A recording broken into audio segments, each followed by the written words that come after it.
Today we're going to be rereading the story Goldilocks and the Three Tasty Bowls.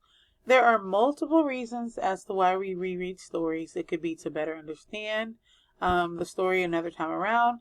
It could be just because we really enjoyed it, or it could be to apply a different skill, which is what we're going to do today.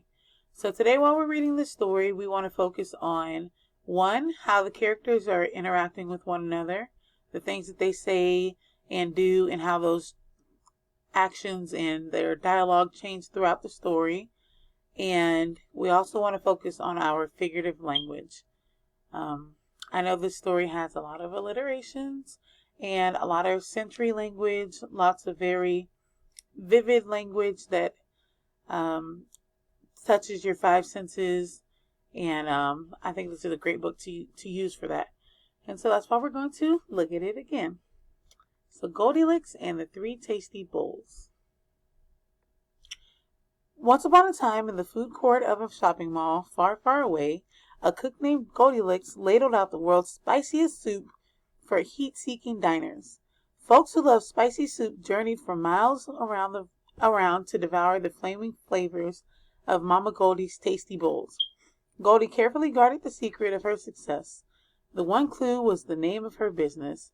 And that's where the story really begins. And so here, just on this first page, we have an alliteration. Spiciest soup for seeking diners. And then we also have flaming flavors. Because we know an alliteration is where we have multiple words that start with the same letter or sound. Years earlier, Goldie was foraging in the forest for her famous wild peppers. You see, even as a young chef, Goldie had a taste for the hottest, spiciest foods. Suddenly, an aroma tickled her nose like a beautiful song delights the ears. It was sublime. Goldie hunted the spicy scent until she came to a little cottage.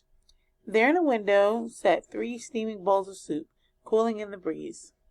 "Hello," she called out. "Anyone home?" There was no reply. "Oh my," she sighed, walking to the window.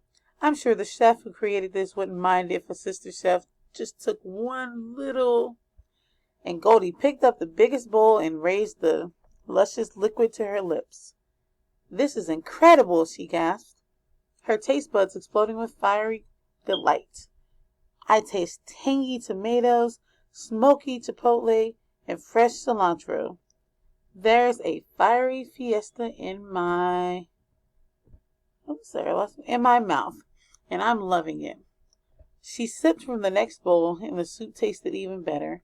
Finally, she sampled the littlest bowl, and she almost cried with joy. Goldie was now under the spell of deliciousness, and without thinking, she slurped, gulped, and guzzled every last drop from all 3 bowls. When she finished, she was so satisfied that she lay on the ground and fell fast asleep. So you are going to find at least 3 alliterations on this page or the previous page, and you're going to type it on the next slide.